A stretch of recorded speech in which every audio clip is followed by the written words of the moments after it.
कैसे हैं आप सब? उम्मीद है अच्छे होंगे और पढ़ाई कर रहे होंगे। तो मैं रविकांत यादव आपका अपने इस चैनल पे यूट्यूब चैनल पे स्वागत करता हूँ। जैसा कि आप जानते हैं, मैंने लास्ट वीडियो आपको क्लास 12 का चैप्टर नंबर 5 के पार्ट 11 को दे दिया है। आज मैं इसी चैप्टर के पार्ट नंबर 12 को लेके आया हूँ। पिछले पार्ट में हम लोगों ने दो चर वाले रैखिक समीकरणों को, दो चर वाले रैखिक समीकरण निकाय को मैट्रिक साइडिक विधि से अर्थात क्रैमर रूल से हल करना पड़ा। आज तीन चर वाले रैखिक समीकरण निकाय को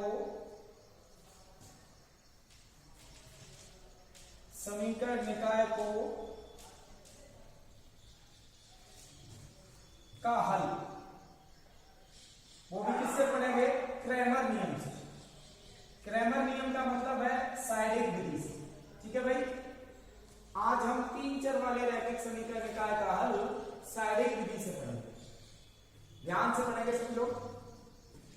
कल आपको दो चर वाले रैखिक समीकरण निकाय का हल क्रैमर नियम से पढ़ा दिया गया है, यानी साइडिक विधि से। आज उम्मीद है वो लास्ट वीडियो आपको पसंद आया होगा। चलिए क्रैमर नियम से तीन चर वाले रैखिक समीकरण निकाय का हल ज्ञात करना सीखते हैं। मान लीजिए कि हमें तीन चर वाले रैखिक समीकरण दिए गए हैं, यानी a1x प्लस का b1y प्लस c1z बराबर d1।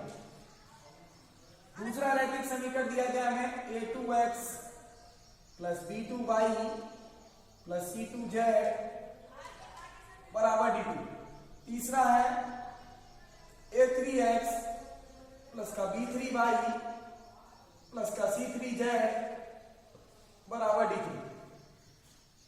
ये तीन चर वाले रैखिक समीकरण दिए गए हमें तीन, और इन तीनों समीकरणों को यदि हमें क्रैमर नियम अर्थात साइडिक विधि से हल करना हो तो कैसे करें? ध्यान दीजिएगा। इनका हल ज्ञात करने के लिए हमें x, y और z के मान निकालने पड़ेंगे। तो x इक्वल टू होता है डेल्टा 1 अपॉन डेल्टा। ठीक है ना? x का मान ज्ञात करने का फॉर्मूला जो होता है वो क्या होता है? Delta 1 upon delta. y का मान ज्ञात करने का जो फॉर्मूला होता है वो डेल्टा 2 अपॉन डेल्टा। ठीक है ना? और z का मान ज्ञात करने का जो फॉर्मूला होता है वो डेल्टा 3 अपॉन डेल्टा। ठीक है ना? इन तीनों फॉर्मूलों से हम x, y और z के मान ज्ञात कर सकते हैं। ठीक है? ये रैखिक समीकरण निकाय है हमारे पास, तीन चर वाले रैखिक समीकरण, जिनमें इन चरों के मान निकालने का जो सूत्र होता है वो x इक्वल टू डेल्टा 1 बटे delta, y equal to delta 2 upon delta और z equal to delta 3 upon delta. जहां भाई ये डेल्टा 1, डेल्टा 2, डेल्टा 3 ये क्या है, इनके बारे में विचार करेंगे। डेल्टा क्या होता है आप समझ लीजिए। डेल्टा 3/3 का एक साइडिक होता है जो इन तीनों रैखिक समीकरण निकाय के चरों के गुणांक से मिलकर बना होता है, अर्थात x, y, z के गुणांकों से मिलकर बनने वाला साइडिक। तो कैसे बनेगा भाई? a1, a2, a3 या b1, b2, b3 या c1, c2 और c3, ये होगा भाई आपका डेल्टा। ठीक है? अब डेल्टा 1 क्या होता है इस पर विचार करेंगे। ये भी एक साइडिक होता है, इसकी कोटि भी उतनी ही होती है जितनी इसकी है। अब ये कैसे बनता है कि ये जो कांस्टेंट पद है हमारे पास कौन कौन से? d1, d2 और d3। यदि इन कांस्टेंट पद को मैं इस साइडिक में कॉलम नंबर फर्स्ट के स्थान पर रख दूं तो बनने वाला साइडिक डेल्टा 1 कहलाएगा। दोबारा विचार करेंगे। यदि मैं इन कांस्टेंट पदों d1, d2, d3 को इस साइडिक में कॉलम नंबर फर्स्ट के स्थान पर रख दूं तो बनने वाला साइडिक क्या कहलाएगा? डेल्टा 1 कहलाएगा। रखेंगे भाई, अर्थात d1, d2, d3 मैंने कॉलम नंबर फर्स्ट के स्थान पर उन कांस्टेंट पदों को रख दिया। शेष पूरा साइडिक जैसे लिखा है वैसे लिख देंगे, यानी b1, b2, b3 या c1, c2 और c3। ये साइडिक होगा आपका डेल्टा 1। अब हम विचार करेंगे कि डेल्टा 2 क्या होगा भाई।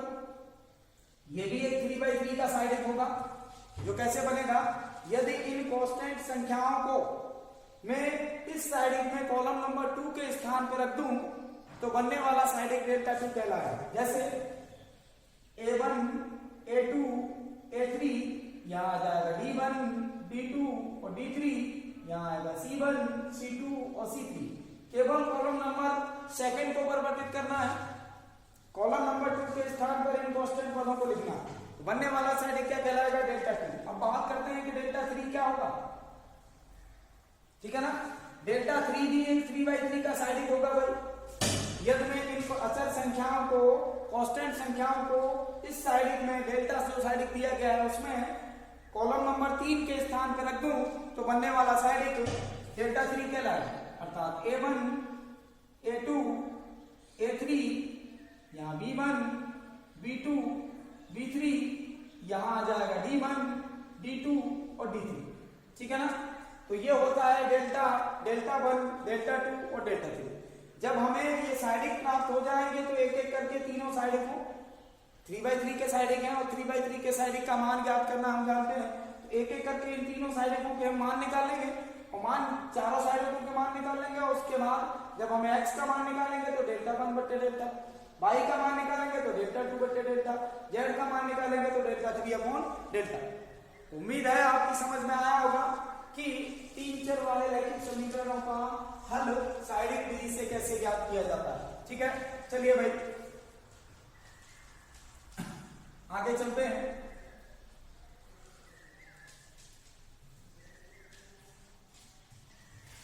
अब मान लीजिए आपसे पूछा गया है कि आप इस रैखिक समीकरण निकाय का हल ज्ञात करें तथा हल की प्रकृति और ज्ञात करें कि हल कैसा होगा। ये रैखिक समीकरण निकाय जो दिया गया है आपका, ये कैसा है, कैसा होने का मतलब है कि संगत है या असंगत है।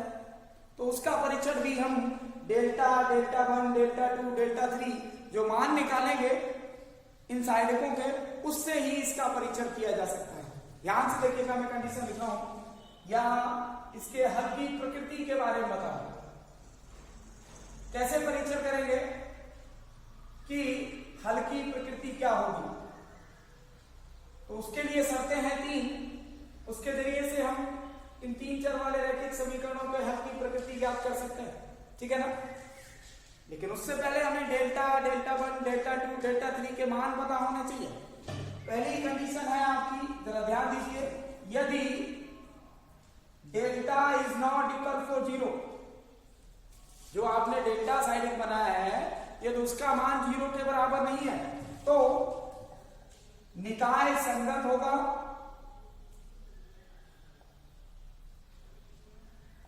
निकाय कैसा होगा, संगत होगा तथा एक अद्वितीय हल होगा। इस अद्वितीय हल के बारे में मैंने कल बताया था आपको, कल का मतलब लास्ट वीडियो में, ठीक है ना। मैंने आपको लास्ट वीडियो में अद्वितीय का मतलब बता दिया, ठीक है ना। तो यदि delta is not equal to 0 हो तो निकाय कैसा होगा, संगत होगा तथा इसका एक अद्वितीय हल होगा। दूसरी कंडीशन में चेक करेंगे हम, यदि डेल्टा इज इक्वल टू 0 और मान लीजिए डेल्टा का मान 0 के बराबर है, पहली शर्त यदि डेल्टा का मान 0 के बराबर नहीं है तो डायरेक्ट लिख दीजिए, आगे वाले साइडकों का मान पर विचार करने की जरूरत नहीं है। केवल डेल्टा का मान 0 के बराबर ना हो तो निश्चित ही निकाय संगत है और उसका एक अद्वितीय हल होगा।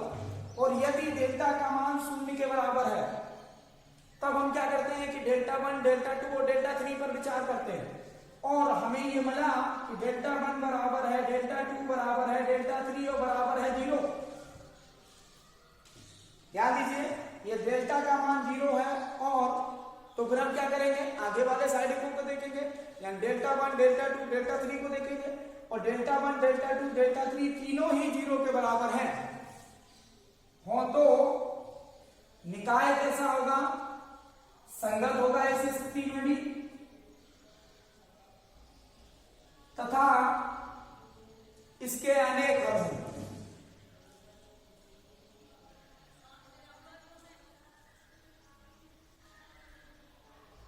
ठीक है ना। आप देख सकते हैं यदि डेल्टा का मान 0 के बराबर है तो फिर हम डेल्टा 1, डेल्टा 2, डेल्टा 3 पर विचार करेंगे, और यदि डेल्टा 1, डेल्टा 2, डेल्टा 3 ये तीनों मान भी 0 के बराबर हों तो हम कह सकते हैं कि निकाय हमारा कैसा है, संगत है और उसका अनेक हल है। एक तीसरी कंडीशन और होती है, वो क्या है, यदि डेल्टा इज इक्वल टू 0 और तीसरी कंडीशन भी यही है कि यदि डेल्टा का मान 0 के बराबर है तो फिर हम डेल्टा 1, डेल्टा 2 और डेल्टा 3 पर विचार करेंगे, और डेल्टा 1, डेल्टा 2, डेल्टा 3, ठीक है ना। जब हमारे पास डेल्टा का मान 0 है तो हम डेल्टा 1, डेल्टा 2, डेल्टा 3 पर विचार करेंगे, और यदि ये इज नॉट इक्वल फॉर 0, इसका मतलब ये नहीं कि ये तीनों ही 0 के बराबर ना हो, इनमें से कोई एक 0 के बराबर नहीं है, या कोई दो 0 के बराबर नहीं है, या तीनों ही 0 के बराबर नहीं है, तब भी यही कंडीशन आएगी तीनों स्थितियों में। मान लीजिए कि दो साइड x 0 के बराबर है, एक नहीं है, तो भी यही कंडीशन है, डेल्टा तो 0 है ही है आपके पास। मान लीजिए कोई दो साइड x 0 के बराबर नहीं है, एक है, तो भी यही कंडीशन है। मान लीजिए तीनों ही साइड डेल्टा 1, डेल्टा 2, डेल्टा 3 0 के बराबर नहीं है, तब भी यही कंडीशन है। हम कह सकते हैं यदि डेल्टा बराबर 0 और डेल्टा 1, डेल्टा 2, डेल्टा 3 में से कोई एक, दो या तीनों 0 के बराबर नहीं है, निकाय कैसा होगा। यदि ये कंडीशन आती है तो निकाय कैसा होगा, असंगत होगा। कैसा होगा, असंगत होगा। तो जब निकाय असंगत है तो क्या इसका हल होगा, नहीं होगा भाई, अतः तथा इसका कोई हल नहीं होगा।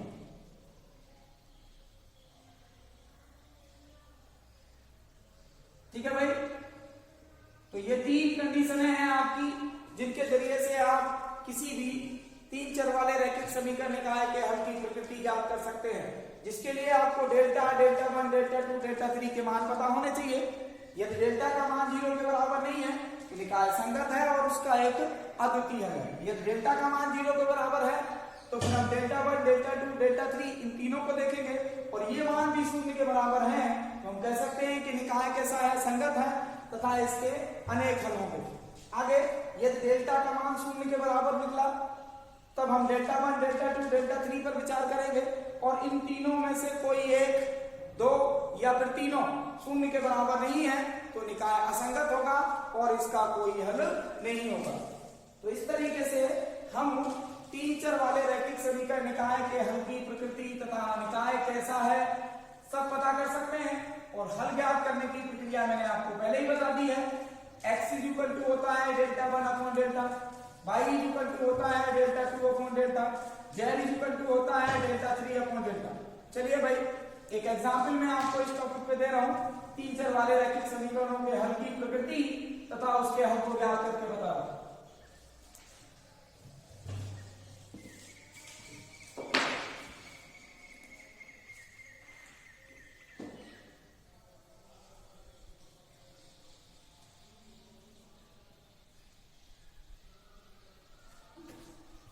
चलिए भाई, एक एग्जाम्पल है, रैखिक समीकरण निकाय है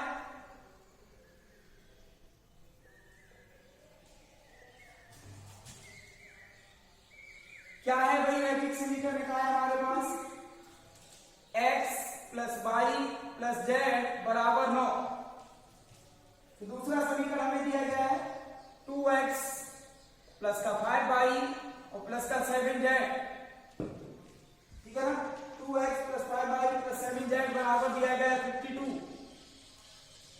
आगे 2x प्लस y बराबर दिया गया है कितना, माइनस z बराबर 0। ये एक रैखिक समीकरण निकाय है, तीन चर वाला रैखिक समीकरण निकाय है। हमें इसका हल ज्ञात करना है, ठीक है भाई। क्या करना है, हमें इसका हल ज्ञात करना है। जब हमें इसका हल ज्ञात करना है तो सबसे पहले हम क्या करेंगे कि डेल्टा को प्राप्त करेंगे कि डेल्टा क्या होता है। तीन चर वाला रैखिक समीकरण है, उसके बाद हम डेल्टा 3 को निकालेंगे, और उसके बाद हम डेल्टा 1, डेल्टा 2, डेल्टा 3 इन सब के मान निकालेंगे। तो चलिए भाई पहले डेल्टा को प्राप्त करें। क्या है डेल्टा? डेल्टा क्या होता है? इन तीनों चरों के गुणांकों से मिलकर बनने वाला साइडिक, यानी 1 1 1 या x y z के गुणांक, फिर दूसरी रो में दूसरे वाले समीकरण के x y z के गुणांक यानी 2 5 और 7, तीसरे रो में तीसरे समीकरण के x y z के गुणांक यानी 2 1 और -1। ठीक है ना? यदि यहाँ कोई किसी भी समीकरण में कोई चर उपस्थित नहीं होगा तो उसका गुणांक शून्य माना जाएगा। ध्यान में रखिएगा, यदि यहाँ कोई चर उपस्थित नहीं होगा, मान लीजिए कि यहाँ y नहीं होता, तो तीसरी रो में y का गुणांक शून्य लिखा जाता है। ठीक है ना? चलिए भाई, जब मैंने डेल्टा ज्ञात कर लिया तो इसका मान भी निकालने हैं। मैं R1 के साथ विचार करूंगा तो 1 कोष्टक में ये कैंसिल, इसका गुणा यहाँ करेंगे तो -5, माइनस इसका गुणा यहाँ करेंगे तो 7। अगला एलिमेंट माइनस से बोला जाएगा तो -1, ये कैंसिल, ये इसका गुणा यहाँ करेंगे तो -2, माइनस इसका गुणा यहाँ करेंगे तो 14। अगला एलिमेंट प्लस से बोला जाएगा जो 1 है, ये कैंसिल, ये इसका गुणा यहाँ करेंगे तो कितना आ जाएगा 2, माइनस इसका गुणा यहाँ करेंगे तो कितना आ जाएगा 10। इसे जब मैं कंप्लीट कैलकुलेट करूंगा तो ध्यान से देखिएगा तो कितना आंसर आएगा, 7 और 5 12 यहां से आएगा माइनस का, 14 और 2 16 यहां से आएगा माइनस का, और माइनस बाहर है तो प्लस का 16 हो जाएगा, -10 और 2 -8 यहां से आएगा, माइनस का 8 माइनस का 12 माइनस का 20 हो जाएगा, प्लस का 16 है तो केवल -4 बचेगा। ठीक है भाई, ये मैंने डेल्टा 1 का मान निकाल लिया, डेल्टा का मान निकाल लिया। अब हम किसका मान निकालेंगे? डेल्टा 1। डेल्टा 1 कौन सा होगा? केवल कॉलम नंबर फर्स्ट के स्थान पर अचर पदों को रखना है, बाद बाकी साइड डेल्टा के समान होगा, वो डेल्टा 1 कहलाएगा। अचर पद 9 52 और 0, 9 52 और 0, इन अचर पदों को उठाकर मैंने कॉलम नंबर फर्स्ट के स्थान पर रख दिया। 1 5 1 से साइड को हम जैसा लिखा है वैसा लिख देंगे। बनने वाला साइड हमारे पास क्या कहलाएगा? डेल्टा 1। इसका भी मान निकाल लेते हैं भाई। मैं C1 के साथ विचार किए दे रहा हूं। 9 कोष्टक में ये कैंसिल, ये इसका गुणा यहाँ करेंगे माइनस का 5, माइनस इसका गुणा यहाँ करेंगे तो 7। अगला एलिमेंट माइनस से बोला जाएगा है 52 हमारे पास। C1 के साथ विचार कर रहा हूं भाई। ये कैंसिल, ये इसका गुणा यहाँ करेंगे -1, माइनस इसका गुणा यहाँ करेंगे तो भी 1। अगला एलिमेंट हमारे पास 0 है तो वो तो 0 ही जाएगा। इसे कंप्लीट कैलकुलेट करेंगे। 7 और 5 12, 12 का गुणा 9 से करेंगे तो माइनस का 108, यहाँ 2 आ जाएगा, माइनस का -2 का गुणा जब माइनस के 52 से करेंगे तो प्लस का 104, अर्थात कितना बच जाएगा हमारे पास -4। ठीक है भाई, ये मैंने डेल्टा 1 का मान निकाल लिया।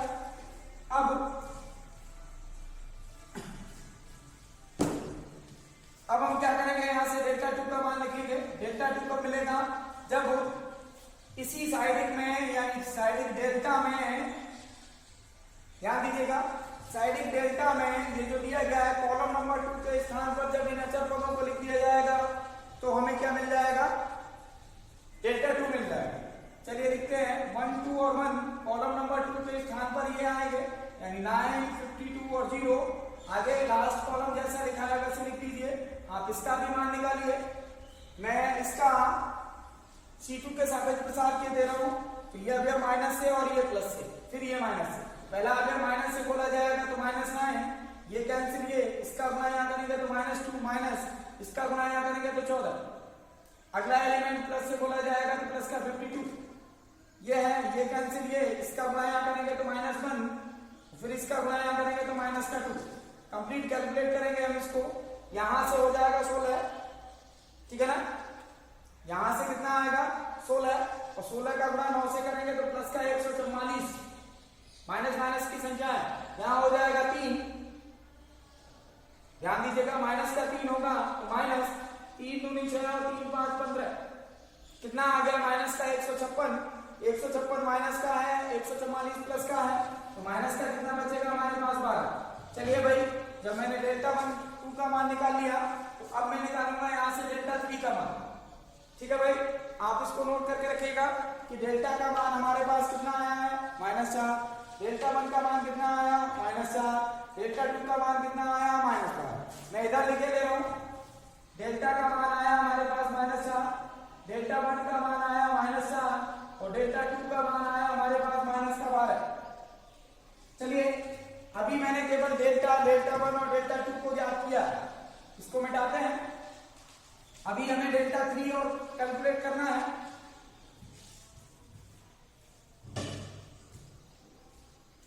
अब हम निकालेंगे डेल्टा 3, ध्यान दीजिएगा। डेल्टा 3 निकालेंगे तो उसी साइड में कॉलम नंबर 3 के स्थान पर 9, 52 और 0 आ जाएगा। यहाँ तो 1, 2 और 2 आएगा, यहाँ 1, 5 और 1 आएगा। तीसरे कॉलम के स्थान पर 9, 52 और 0 आ जाएगा भाई।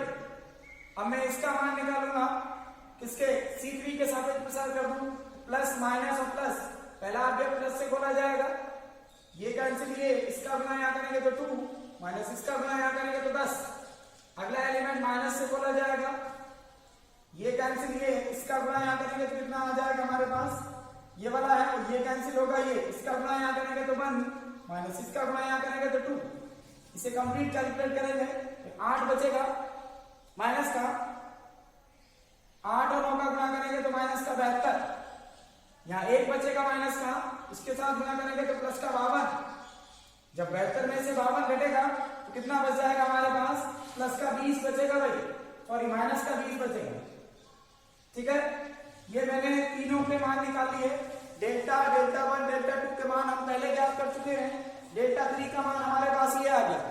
अब हल ज्ञात करेंगे, पहले तो ये समझ लीजिए इसके हल की प्रकृति, क्योंकि डेल्टा का मान -4 है जो 0 के बराबर नहीं है, कंडीशन कौन सी आएगी, पहली, हमें आगे डेल्टा 1, डेल्टा 2, डेल्टा 3 पर विचार करने की आवश्यकता है ही नहीं, क्योंकि हमारे डेल्टा का मान ही 0 के बराबर नहीं है, अतः समीकरण निकाय संगत होगा और उसका एक अद्वितीय हल होगा। ठीक है ना, ये हमसे हल की प्रकृति पूछी गई होती तो हम डेल्टा, डेल्टा 1, डेल्टा 2, डेल्टा 3 सबके मान ज्ञात कर चुके हैं। ठीक है, तो बड़े आसानी से हम उसके हल की प्रकृति लिख सकते थे, क्योंकि डेल्टा का मान -4 है जो 0 के बराबर नहीं है, अतः इसका एक अद्वितीय हल होगा। ठीक है, रैखिक समीकरण निकाय संगत होगा। अब हल क्या करेंगे, हम जानते हैं कि x = डेल्टा 1 अपॉन डेल्टा होता है, डेल्टा 1 का मान हमारे पास -4 अपॉन डेल्टा का मान भी -4, कैलकुलेट करेंगे तो x का मान 1 आ जाएगा। हम जानते हैं कि y = डेल्टा 2 अपॉन डेल्टा होता है, तो डेल्टा 2 का मान हमारे पास कितना है, माइनस का मान है, अपॉन डेल्टा का मान कितना है, -4, कैलकुलेट करेंगे तो 3 आ जाएगा। अब z का मान हम जानते हैं कि डेल्टा 3 अपॉन डेल्टा होता है, तो डेल्टा 3 कितना है हमारे पास, -20 अपॉन डेल्टा कितना है हमारे पास, -4, बराबर 4 का भाग देंगे तो 5 आ जाएगा, अर्थात हमें यहाँ से मान मिल गए, x का मान 1 आ गया, y का मान 3 और z का मान कितना हो जाएगा, 5। यही दिए गए रैखिक समीकरण निकाय का हल है, जिसको हमने साइडिक विधि अर्थात क्रैमर रूल से ज्ञात किया। ठीक है ना, उम्मीद है कि आज का टॉपिक और आज का वीडियो पसंद आया होगा। आज के लिए बस इतना ही, अगला टॉपिक अगले पार्ट में।